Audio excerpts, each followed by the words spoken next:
setting it right, stepping it all night. See? Well, everyone one time tonight in the club with the start. Good evening, guys, and thanks for lending us some of your time. Supa Wax, maybe it would be nice if you introduce yourself from left to right. Mark and I, we met, and straight away we decided to work out some tunes, and then came the idea to do our own label, so it started. You're Mark Mostec. If I recall right, you're a producer, but you're also a long-time builder of preamps. Yeah, so I'm more known for building preamps, but I've actually been doing music longer. But I kind of kept it quiet. Culture B, can you introduce yourself? Yeah, my name is Culture B, and Mark is a good friend of mine, going back through the days of music and sound building, and he's a big innovator for the eye still, and a UK leader in sound system. You know, so you know, it's given me a lot of energy and thought, and you know, good creation. You know, so yeah, I'm proud to be a part of what is. You know, so yeah, that's Culture. And Supa Wax, is it more than just a DJ duo that performs, or is it also a label? There's already a first release. Can you tell us something about it? She told me about this vocal, and I was like, yep, send it, I'll remix it, and then I waited, and then one day there was an email. I was like, she sent the vocal, and I listened to it, and I was just like, I started humming the bass line, like, okay, run as is in the studio, and I think within a day, I had the basic mix.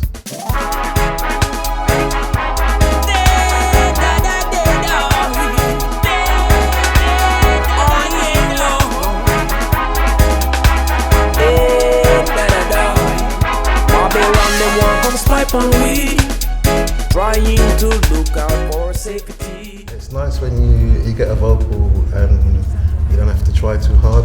Just like a vibe just comes, and it's my flavour and some input from Tinka. But I mean, I played it to a few people in the house, had a very good reaction.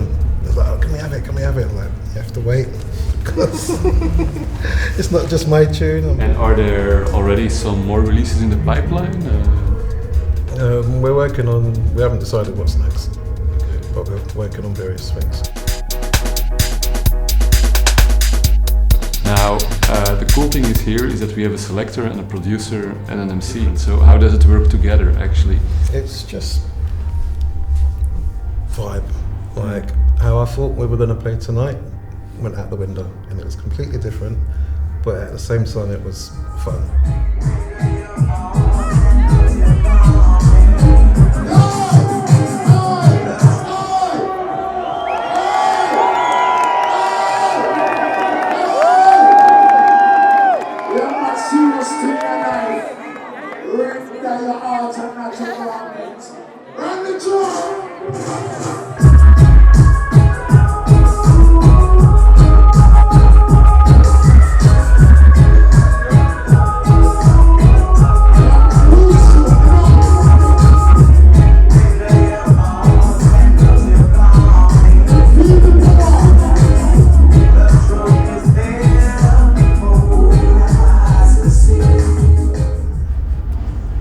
So yeah, I mean, I produce, but I select sometimes, and I used to MC. What was your MC name? I never knew that. Oh, this is like It's a long time ago. Many years ago. I went from like sort of dancehall reggae into hip hop, and then every now and then I just experiment with different styles. But you're not going to see me on the bill like MCing again. I just do it for fun. But it's because I have done it, I can appreciate like what MC needs. It's like, so for example, simple things like you've got a dub mix, which is really interesting, vocals coming in and out. That's not good for an MC. Do you have like this steady set of themes that you can pick up, or is it more like you get inspired on the moment? It's more pertaining to how people are reacting. That builds my platform, and then it's not always necessary to what I'm saying, it's what's music's been played. So I have to be able to play both sides and give some form of communication, and it's strictly communication. Do you notice a lot of differences, like on a cultural level, between the Euro scene and the UK dub scene? I don't see it as cultural differences, I see it as vibes.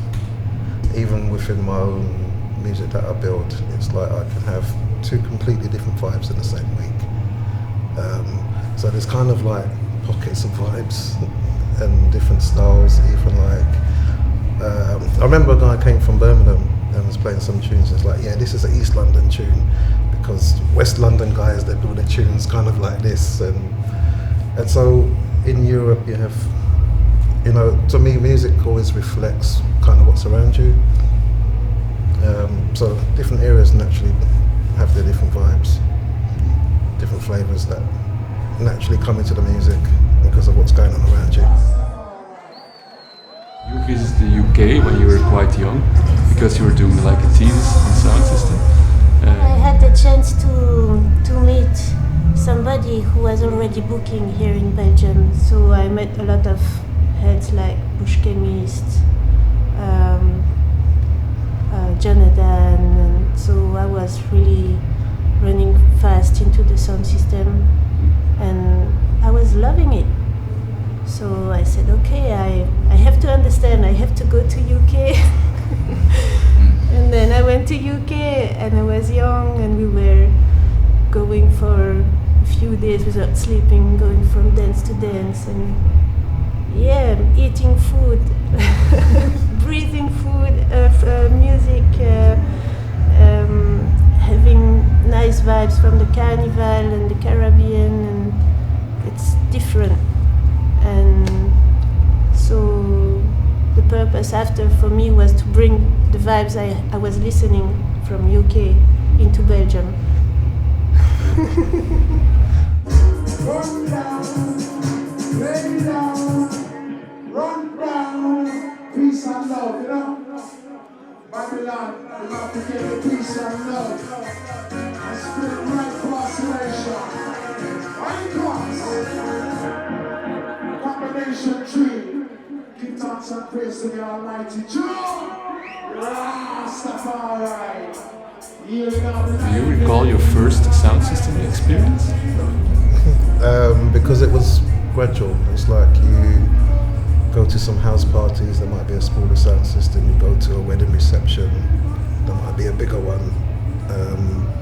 But somehow, from an early age, you kind of knew what a sound system was. I remember drawing pictures when I was like 5, 6. It was like little scribbles and valve amplifiers and speakers, but I had bass, mids and tops and little squiggle lines going to separate amplifiers. And I think back, like, I didn't even know about that at like 5, 6, 7. But it's like the same way you pick up a language, I kind of picked up sound system.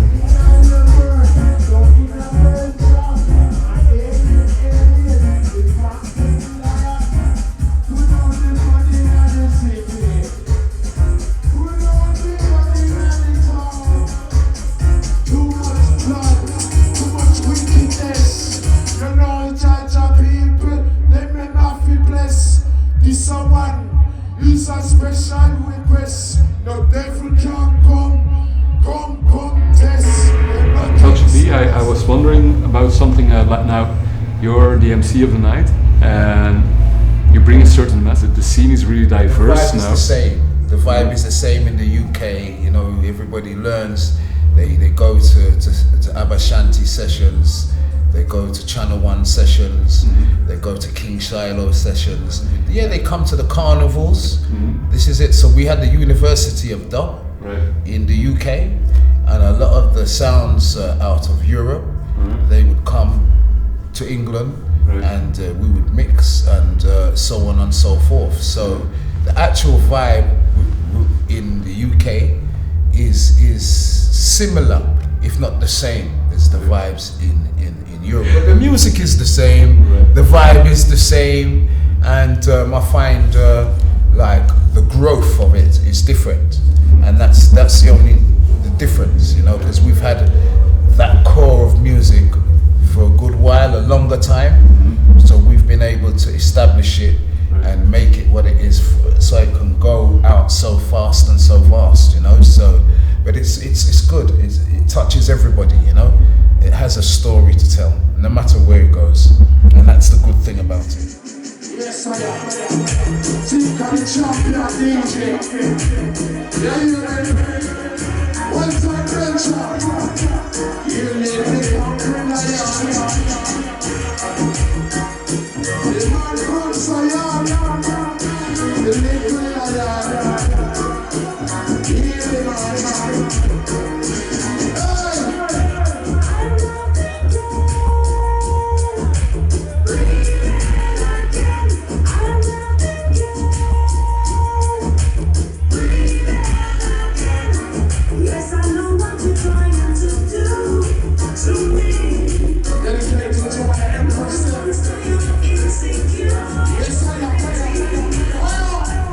Mark, a question for you, because you're a producer and you really listen to music. How do you see the music evolving for the last 20 years? Because I think the difference between the kind of tunes people made in 2000 and now is really, really large. How do you see the music changing? There's so much music out there, it depends what you really catch. Because there's been multiple times where I think music's gone downhill, and then I meet one guy in the corner and he's building some tunes, you're like, whoa, you know, there's good stuff out there, you just have to find it. I mean, me personally, I grew up playing piano and playing in bands before I learned about computing, and you can just like play 4 chords and loop it, quantize it, and copy and paste, 3 minutes done, 30 seconds, on to the next bit. And I do build some tunes like that, but because I've come from a live musician background, I would then try and put the extra effort in. Like, okay, the drummer wouldn't just play straight. He'd play some drum rolls, and you might have your basic pattern, but it's not going to be exactly the same, because you were just playing the instrument and you think, you know what, you just throw an extra hi-hat or an extra snare, and I'm not going to do it again. It's just that moment. So I build with the computer, but I try and think like a human player. Sometimes I'll play like a shuffle all the way through the track, and I can hear some little mistakes and think, you know what, I'll fix it. Yeah, I might do 4 or 5 takes and just say, leave it, because I want that kind of old mixed with the new. Like, I want to use the computer for convenience, but I want the feel of like, I could almost trick you into thinking, is that a live band, or did he just program the computer good? So yeah, I'm more biased towards natural sounds. I'll build some up-tempo tunes, but I'll use pianos that sound like pianos rather than electric kind of M1 sounding pianos. And stuff that I'm not too keen on, I just don't listen to too much of it and look for the other stuff. I mean, there's guys out there that will build tunes and you'd swear blind it was done in the 70s, because they've just got their technique down. And so yeah, there's good music around, you just got to search. Okay guys, really thanks for your time, thanks for the great set. And listeners, don't forget to check out Supa Wax, the first release. Love. In all your good record shops right now. Remember Supa Wax, ping. Bless it. Yes, just like you said, Empire of the Islands last night.